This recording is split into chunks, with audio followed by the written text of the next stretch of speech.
المركز الثالث ثاني فريق السعادة المركز الثالث وتقدم.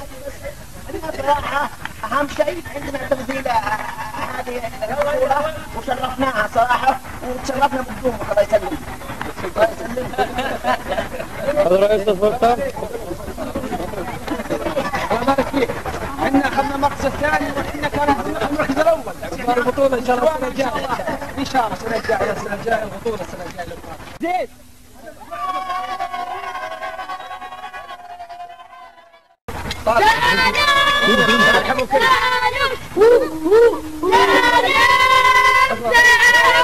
ايش الوقت؟